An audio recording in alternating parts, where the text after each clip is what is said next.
The last photograph is often the most haunting kind of evidence, not because of what it shows, but because of what it refuses to explain. A moment trapped in grain, a flash of laughter turned ghostly by time. In the winter of 1969, New York City was a collage of cigarette smoke, yellowed lamplight, and restless youth. The kind of youth that didn't know history was about to devour them. Somewhere amid the crowded avenues and endless questions of that year, 3 college students, Eleanor Finch, Thomas Avery, and Michael Greer, smiled for a camera that would outlive them. It was an accidental photograph taken by a friend during an ordinary week on Columbia University's campus. Their faces are soft, alive, the background out of focus. But when the picture resurfaced weeks later, none of them were. People still say there's something strange about that image. Not just nostalgia, but an atmosphere, like the air around them remembers the future. Eleanor's hand is raised mid-gesture. Thomas looks slightly away as if distracted, and Michael's smile doesn't quite reach his eyes. It was taken outside Butler Library, November chill biting through the trees, a season too late for innocence. That photograph would become the last verified record of their existence. A week after it was developed, all 3 were declared missing. The narrator's voice carries to the dust and static of old film. They walked into Butler Library on a quiet Friday night and were never seen again. There were no signs of struggle, no footprints, no witnesses. Only the library, patient and silent, filled with the weight of words older than anyone alive. Students who studied there after that night swore they could still smell something faintly metallic in the upper floors, like a battery left too long in the cold. At first, it was just rumor, another story swallowed by the city's noise. But the details clung to memory, growing stranger each time they were retold. Their coats were found hanging neatly on the backs of their chairs, books still open on the same pages. 1 mug of black coffee, half finished. The janitor who opened the reading room at dawn said he felt warmth radiating from the table where they had sat, as if they had just left seconds before. But no one had seen them walk out. For weeks, flyers hung across Morningside Heights, missing students.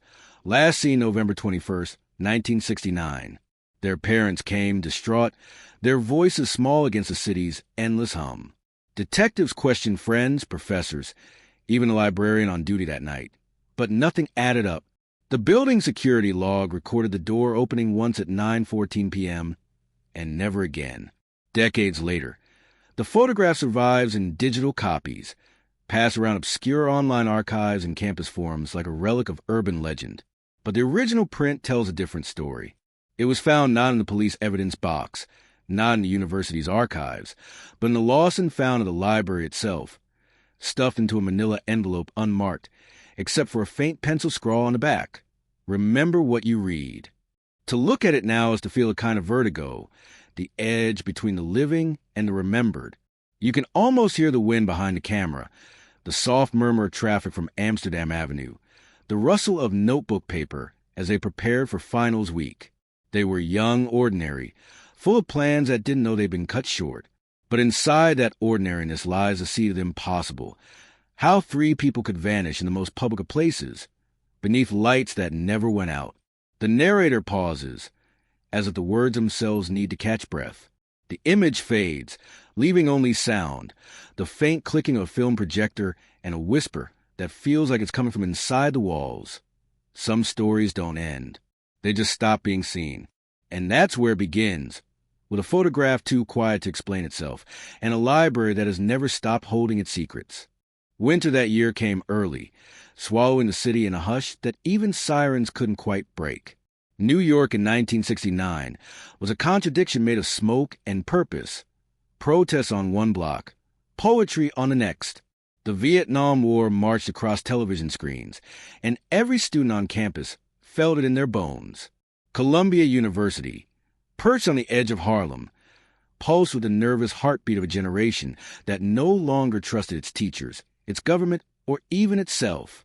The air smelled of typewriter ink and tear gas, and yet, somehow, hope still threaded through it all. Fragile, trembling, luminous. Within that storm of conviction and confusion lived 3 students whose names would one day echo through whispers: Eleanor Finch, Thomas Avery, and Michael Greer. To those who knew them, They were neither extraordinary nor forgettable, simply young. Hungry minds caught in a year that demanded too much of everyone. Eleanor studied literature.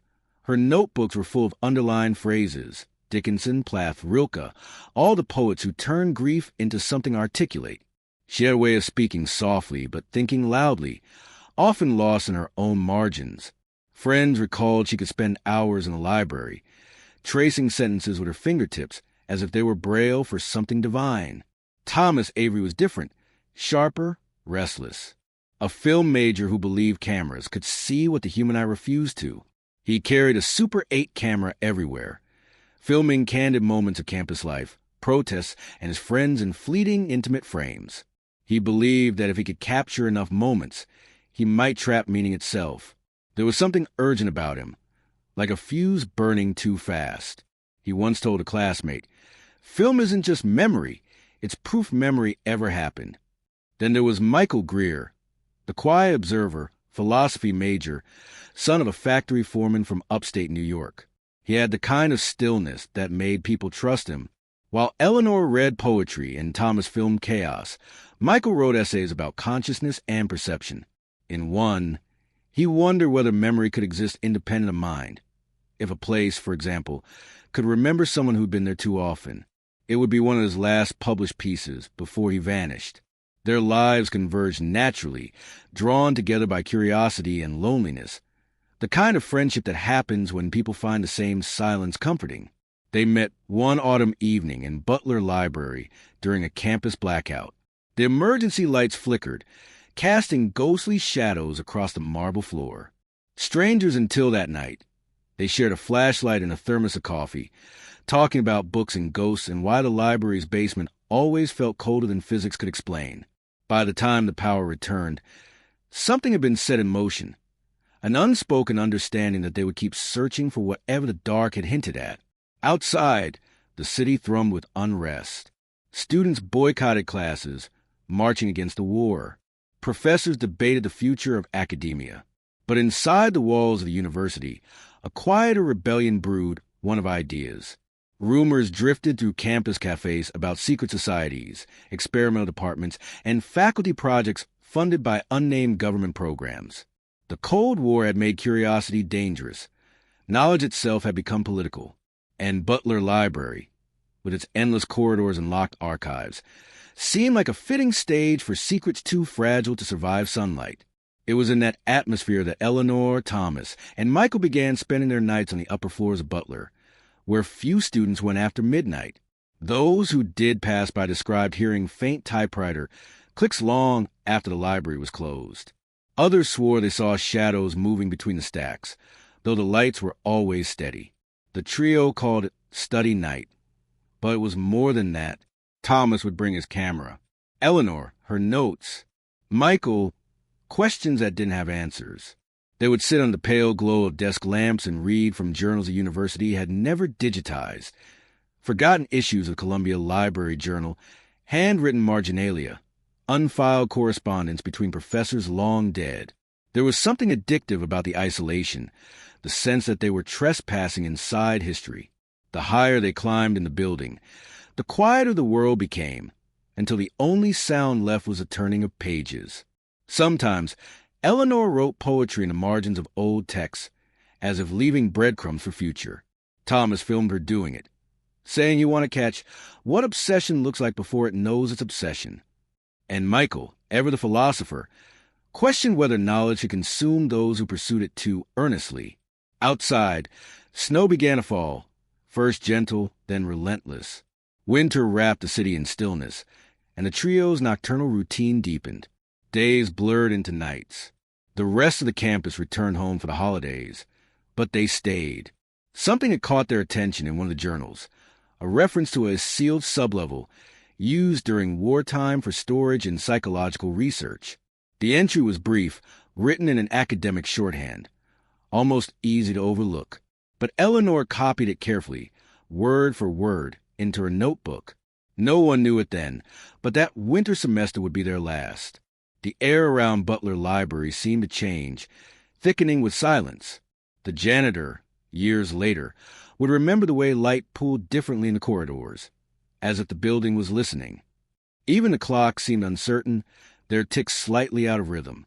Still, for Eleanor, Thomas, and Michael, it was just another night's work. Coffee cups lying on the table, the weight of textbooks pressing down on the wooden desks, and laughter echoing through the empty reading rooms. They were young, intelligent, slightly disillusioned, and completely unaware that their curiosity had already crossed a line invisible to everyone but the library itself. When the semester ended, most students packed their bags, heading home to warmth and family dinners. The three stayed behind, insisting they needed one more week to finish their independent study. They checked out no new books. They didn't sign out at the desk. And on November 21st, they walked into the library together. Coats buttoned, eyes bright with purpose, unaware that the snow falling outside would be the last anyone saw of them. Later, when people spoke of them, it was always with a tone of disbelief, like describing characters from a dream that ended mid-sentence. The photographs, the letters, the footage Thomas had taken, all fragments of a life paused mid-breath. The campus moved on, as campuses always do, but somewhere deep in Butler Library, between the shelves that remember too much, a faint whisper of that winter still lingers, three voices murmuring under their breath, turning pages that never close. That night, November 21st, 1969, began like so many others before it. A Friday, cold enough that breath hung in the air like cigarette smoke, the city below the campus shivering under a slow drizzle that wasn't quite snow. Students hurried between dorms and diners, carrying the week's exhaustion in their eyes. Finals were approaching. The libraries were full. Yet, by 9 in the evening, Butler Library had begun to empty out, its long marble corridors swallowing sound the way old churches do. Somewhere on the fourth floor, beneath the glow of weak yellow lamps, three silhouettes lingered longer than most: Eleanor Finch, Thomas Avery, and Michael Greer. They entered the library at precisely 9:14 p.m., according to the building's log. Thomas carried his film camera, as usual, the strap worn and fraying. Eleanor held a leather notebook wrapped in red ribbon, her constant companion, and Michael followed, carrying nothing but a book of Kierkegaard essays tucked under his arm. It was the last ordinary detail anyone would record of them. Inside, the library fell half asleep. The reading rooms were silent, except for the hum of the radiators and the occasional shuffle of pages. The air smelled faintly of dust and lemon polish, an old scent, like the residue of every decade before them. The trio moved to their usual corner, near the east window overlooking the campus lawn. They claimed a long oak table littered with open books, index cards, and Thomas's film reels. The janitor would later recall seeing the soft light from their corner as he made his rounds around 10 o'clock. He remembered Eleanor smiling politely when he passed, a small, distracted kindness. By 10:30, the snow outside had begun to fall in earnest. The city lights blurred behind the frost, and the sound of traffic softened to nothing. The trio worked quietly. Thomas threaded his camera and began to film Eleanor writing, whispering to Michael about how the lens could capture silence if you listen hard enough. He recorded snippets of their laughter, the creak of old shelves, the shivering sound of wind against glass. Somewhere between the frames, he caught an image no one would see for decades, a flicker of motion behind the stacks, too quick to name. At 11:02 p.m., a librarian making her final rounds noted them still working. She described the site later. They were in deep concentration. No one else was there, just the three of them, like they'd forgotten time existed. She locked the reading room door on her way out, leaving only one key in the front desk drawer. What happened between 11:30 and midnight has never been fully explained. The details live in fragments, witness statements, security records, the clock's uncertain ticks. One janitor claimed he saw the lights on the fourth floor flicker 3 times in quick succession at 12:03 a.m. Another, working in the basement, heard a low humming sound like wind through pipes. None of it made sense later. The clock above the circulation desk stopped briefly at 12:05, its second hand trembling before leaping forward again.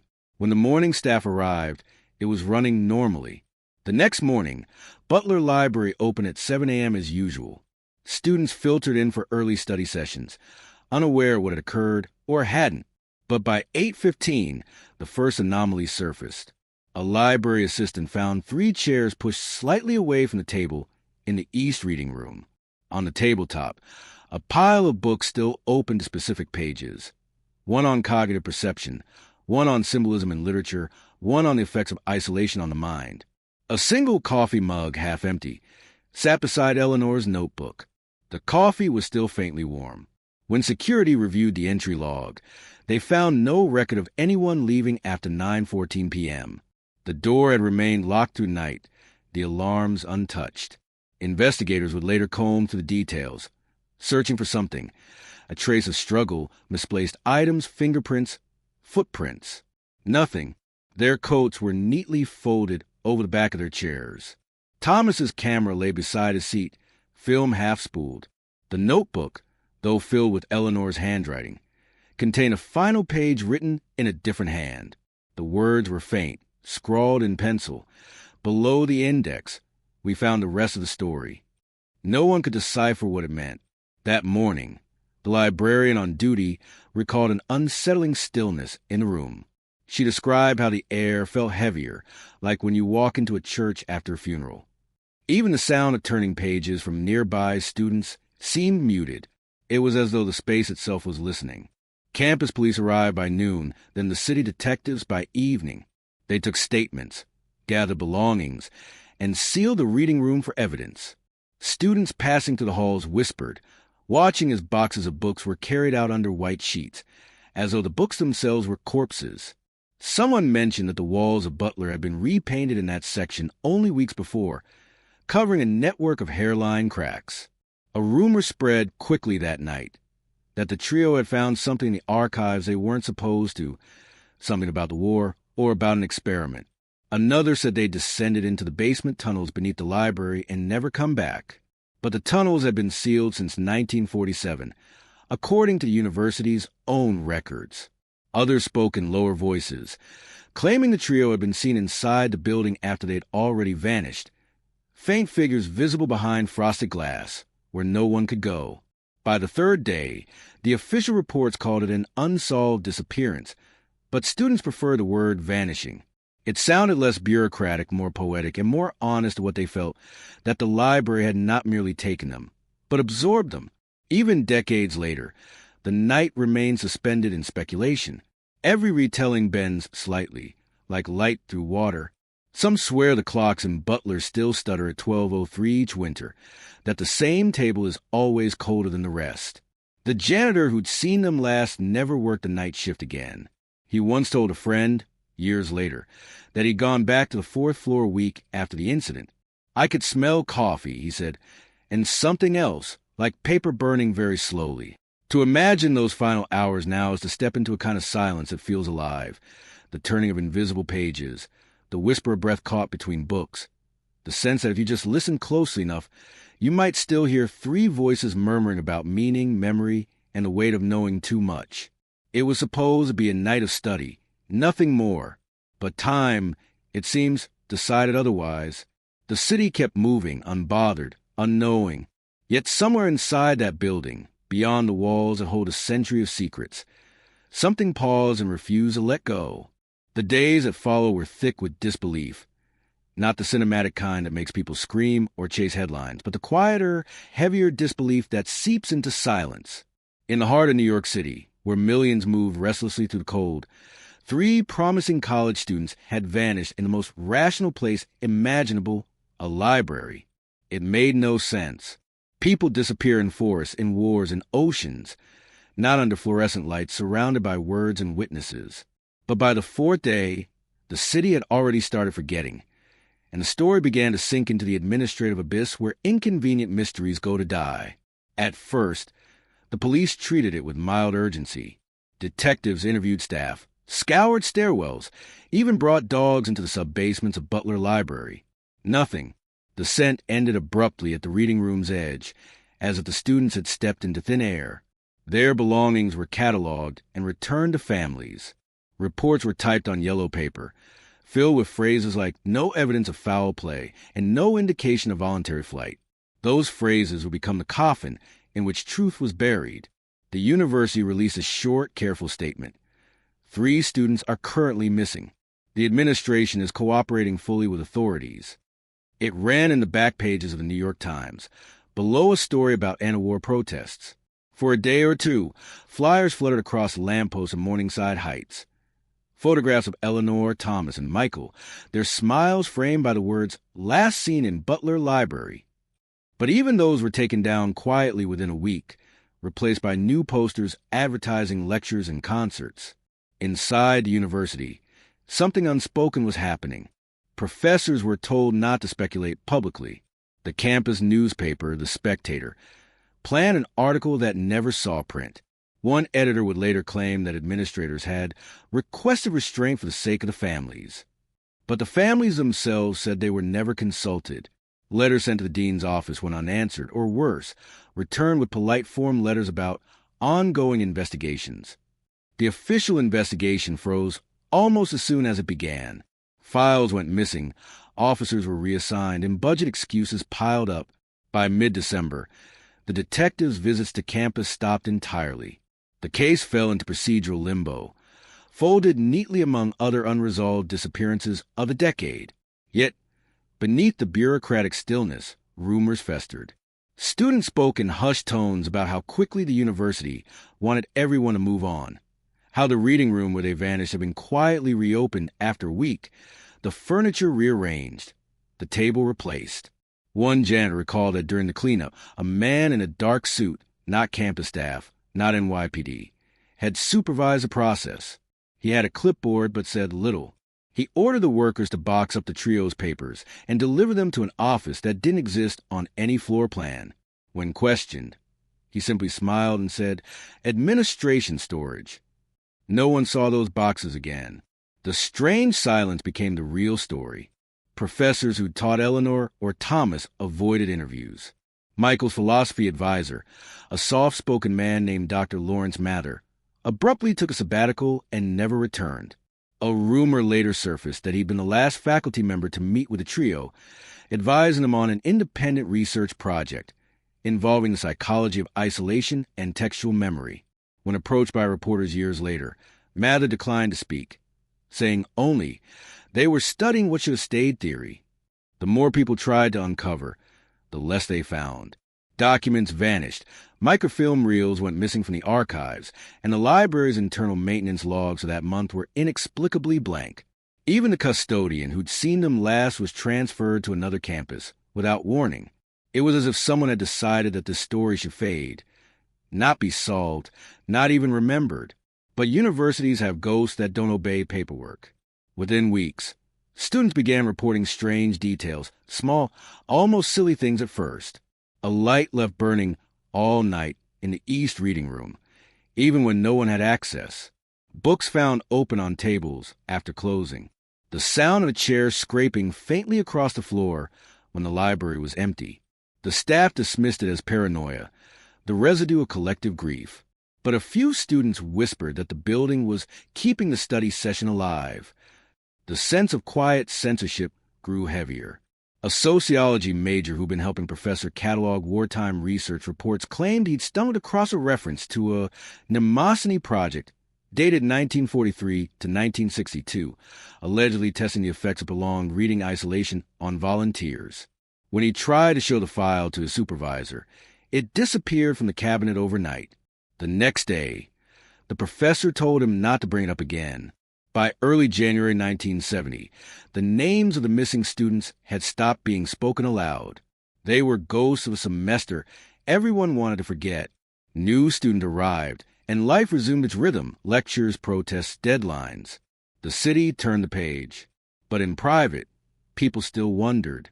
An aging librarian, interviewed decades later, said he'd been ordered to limit commentary on the case. When asked by whom, he hesitated. "Let's just say," he murmured, "some departments had special funding back then. Things we weren't supposed to ask about. If those kids were looking in the wrong archives, it's possible they found something that didn't want to be found." There were no follow-up stories, no vigils, just a growing certainty among those who remembered that the disappearance had not been a random tragedy, but an orchestrated silence. The real question was no longer what had happened to Eleanor, Thomas, and Michael, but who had decided that their absence should never be explained. In the years to come, Columbia would quietly reconfigure parts of Butler Library. Blueprints show new walls where old corridors once led deeper into the building. No one mentions it now. Yet every winter, when snow returns and the city holds its breath, a few of the older faculty still pause as they pass the East Reading Room. They say the light there flickers at midnight, as if the building itself still remembers the night it was told to forget. And somewhere in that flicker, in the silence between administrative memos and unanswered letters, the story keeps breathing, faint but alive, waiting for someone brave enough to ask a question that was never officially filed. Why were they silenced at all? The discovery came almost by accident, as most buried truths do, not with drama or design, but in the quiet persistence of curiosity. 30 years after the disappearances, in the spring of 1999, the name Eleanor Finch surfaced again in the most unassuming of places, a dusty university archive basement. A doctoral researcher named Lydia Kress had been combing through old library publications for her dissertation on academic censorship during the Cold War. She wasn't looking for ghosts. She was looking for patterns. What she found instead was a missing edition of the Columbia Library Journal from 1969, a copy that, according to university's catalog, had never existed. Lydia described that moment years later in an interview. It was misfiled under 1970, sandwiched between two unrelated issues. The pages were brittle, and the ink had bled in places, as if water had once touched them. I almost didn't open it, but the spine was different, stitched by hand, not by press. That odd detail pulled her in. Inside, the journal looked ordinary at first, scholarly essays, reviews, and archival notes. But tucked halfway through, the tone changed. Marginal notes in faint graphite curve along the edges of the pages, poetic, nervous handwriting that didn't match any editors. Some were just words: mirror, breath below, remember. Others looked like half sentences from a mind too distracted to finish a thought. Lydia took photos, thinking little of it, until one note caught her attention. It read, "EF, do not file until the basement is cleared." She froze. The initials EF echoed something she'd seen before, a name buried in a forgotten campus rumor she'd stumbled across online weeks earlier: Eleanor Finch, the missing literature student from 1969. It could have been coincidence, but something about the tone of the notes, anxious, intimate, suggested otherwise. Over the next few days, Lydia returned to the library, requesting access to the physical archives for 1969. The archivist on duty was reluctant, explaining that much of the collection had been restructured years ago. But Lydia persisted, armed with her faculty sponsor's approval letter.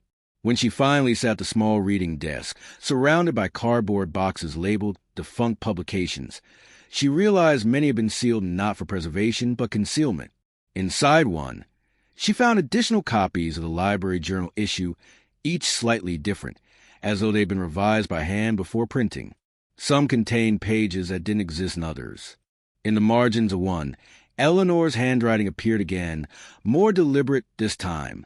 The Mnemosiny Project, do not catalog, for internal circulation only. Lydia began piecing together fragments, student notes, faculty memos, references in departmental correspondence. The name Project Mnemosiny appeared sporadically, often redacted, associated with a research grant that vanished from official ledgers after 1962. The phrasing was clinical yet cryptic, controlled sensory isolation for cognitive mapping of memory associations. It read like a psychological experiment disguised as library science. The more she uncovered, the stranger it became. In one memo, a professor referenced the sublevel room, closed since the blackout. Another mentioned subject rotations and recalibration intervals. No department took ownership. No records showed where the funding had come from.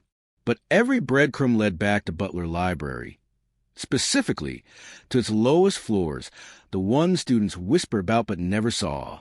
Lydia became obsessed. Nights blurred into mornings as she compared handwriting samples, tracking the loops and flourishes of Eleanor's annotations. There was no doubt anymore. These weren't idle notes. They were warnings.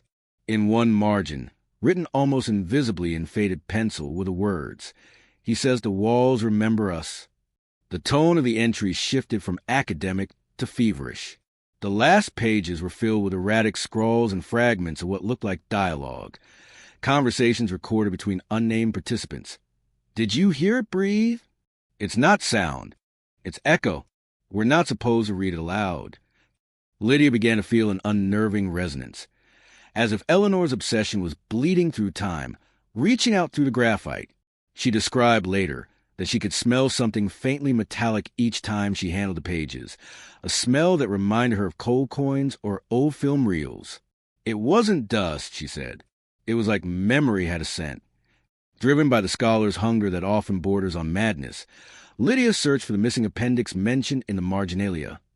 Field notes, Mnemosyne Trials, Room 7. She found no trace in digital catalogs, but when she inquired about storage records, a clerk hesitated before replying that certain sections of the library sub-basement had been sealed since the 1970s due to structural risk. That term appeared again and again, bureaucratically bland. Structural risk, a phrase that could mean anything from asbestos to secrets too heavy to lift.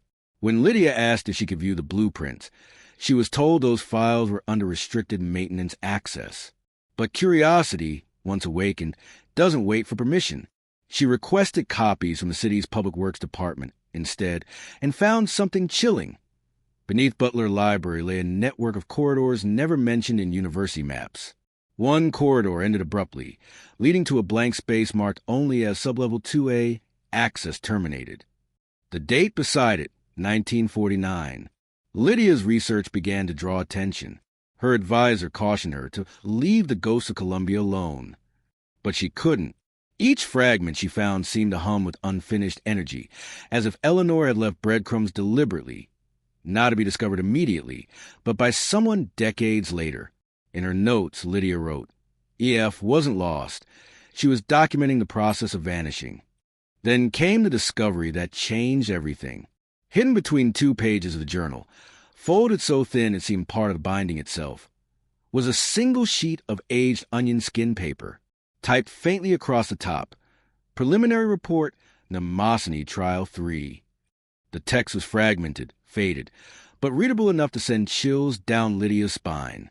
It referenced 3 volunteer participants, the Butler sublevel, and a continuity lapse observed at 0:03.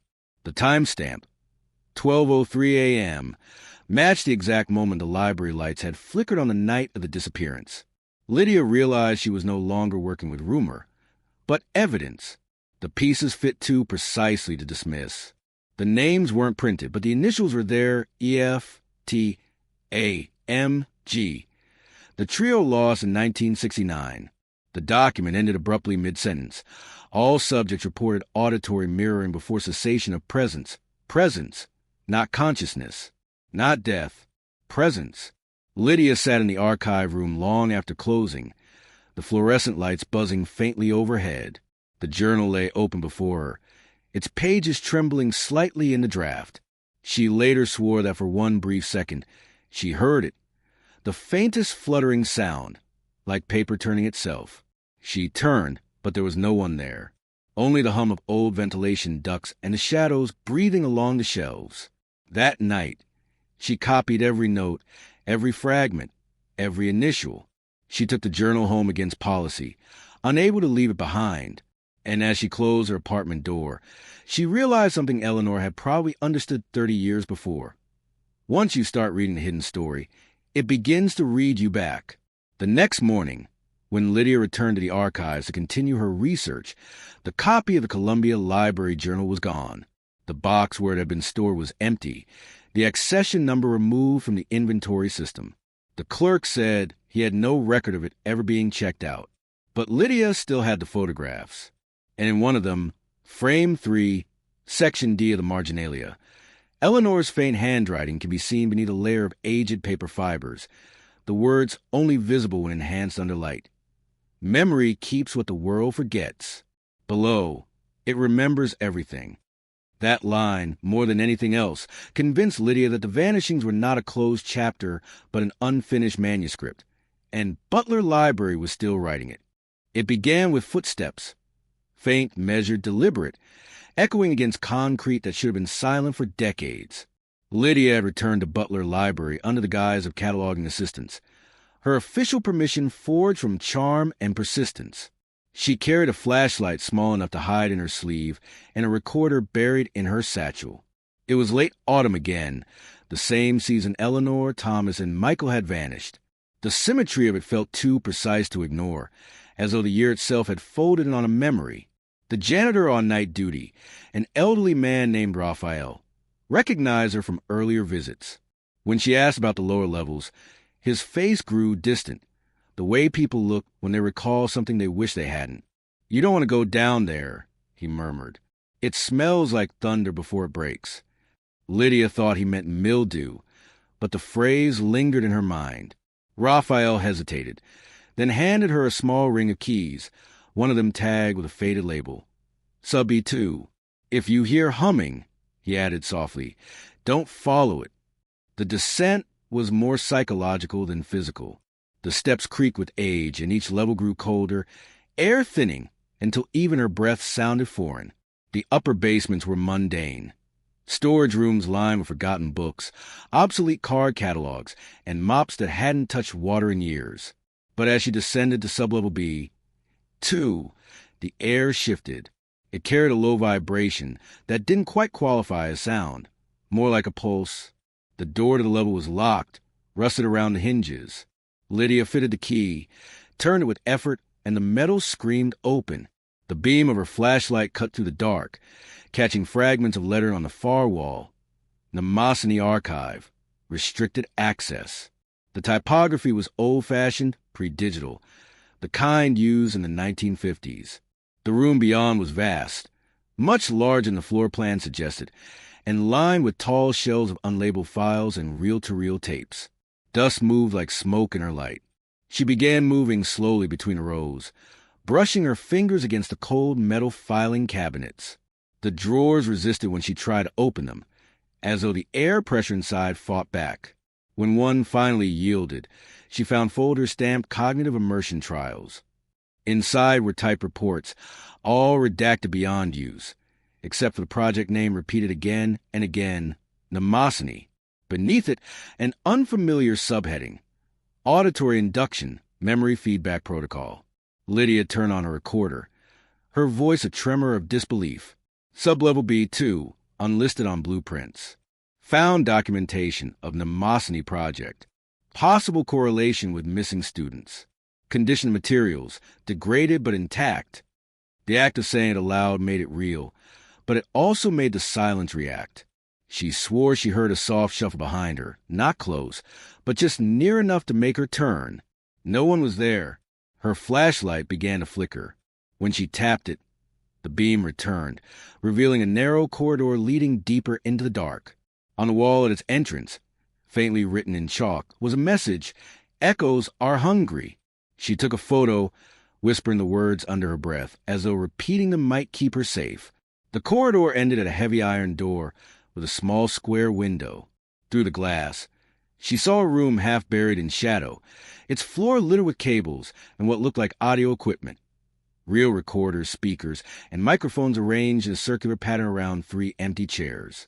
In the center of the circle was a table, and on it, an open book. The title page, visible even from where she stood, read, "The Mnemosyne Field Journal, Trial 3.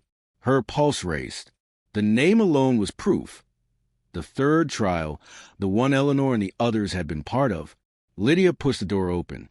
The hinges gave reluctantly, and as she entered, the smell hit her, that same faint metallic tang, like cold iron. She placed the recorder on the table and began flipping through the book. Each page contained meticulous notes in multiple handwritings, transcriptions of participants, spoken experiences during the experiment. Most entries ended abruptly mid-sentence, as if interrupted. Subject 1EF.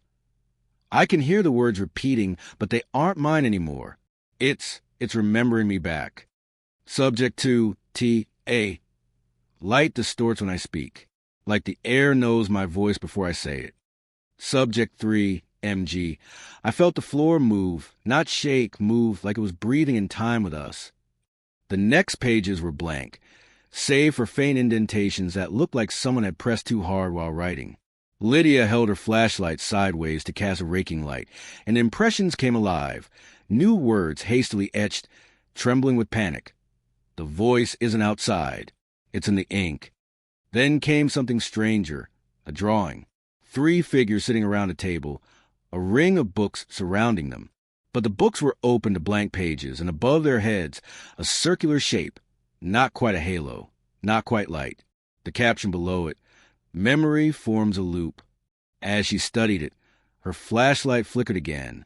The reel-to-reel machine on the table, dead for decades, emitted a faint clicking sound. The reels began to turn, slowly at first, then faster, the magnetic tape moving through the air as if pulled by invisible hands. Lydia froze. The machine had no power source connected. The tape spun until it stabilized, and then sound, not music, not speech. A low hum, layered with whispers. Fragments of voices emerged in the static, indistinct at first, then clearer, overlapping, the cadence eerily familiar. She heard Eleanor's name, her own name, and then a line spoken in a tone that matched the marginalia in the journal. "Do not read aloud what remembers itself." The air grew heavier, the vibration crawling up her skin. Lydia stumbled backward, her flashlight clattering to the ground. The light rolled, casting fractured shadows across the walls. For a heartbeat, she saw a movement in the reflection of the glass. Not her own, but 3 faint figures seated where the chairs had been empty, their heads turned in unison, as though hearing her presence. She blinked, and the image was gone. The reel stopped spinning. Silence pressed down again. Her hands shook as she shut the notebook and grabbed her recorder. "There are visual distortions," she whispered into the mic, "possible chemical hallucinations from air exposure." But her voice cracked halfway through, betraying what she didn't believe, that this was something rational. On her way out, she noticed a single-file cabinet slightly ajar. Inside was a photograph envelope marked Trial 3 documentation. She opened it and gasped. The photo inside wasn't from 1969. It was modern, printed on glossy paper, and in the background, beyond the image of the experiment room, she could see the faint outline of a woman holding a flashlight. Herself. The envelope slipped from her hand. The photo fluttered to the ground.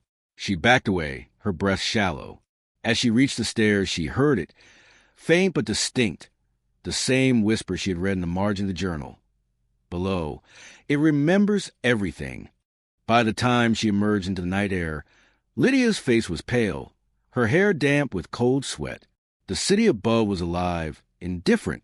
Students walked past her, laughing, their breath forming clouds in the air. But she didn't hear them. In her ears, the hum persisted, low, rhythmic, like a voice repeating her heartbeat. That night, she locked the recorder in her desk and couldn't bring herself to play it back. But sleep didn't come. Every time she closed her eyes, she saw that photo, her own reflection captured decades before she'd been born. And she knew in some quiet, undeniable way that whatever happened to Eleanor Thomas and Michael hadn't ended in 1969. It was still happening, and now it had found her. Morning brought no relief, only the illusion of daylight painted over dread. Lydia Cress sat by her apartment window, staring at the recorder on her desk as if it were a loaded weapon. The city outside moved with mechanical rhythm. Taxis gliding through rain, students rushing with coffee and deadlines, but her world had splintered. She hadn't slept. Every time she closed her eyes, she heard the faint whir of the reel-to-reel machine, the overlapping voices whispering in impossible unison. They didn't just echo, they listened back. At 6:47 a.m., Lydia pressed play. The recording began with static, then her own voice, hesitant, professional. Sublevel B, 2, possible link to mnemosiny, then silence. And after that, something new, a voice that wasn't hers, repeating her words milliseconds later with slight distortion. It wasn't an echo. It was as if something was answering through imitation. Then came the sentence that froze her blood. "You're recording what's recording you." She stopped the tape. Her hands were trembling too violently to touch the buttons again. The phrase didn't sound like her. It had her tone, her rhythm, but not her intent. It felt like her words had been borrowed, rewritten from the other side of memory. By noon, Lydia was on campus again, pale and frayed.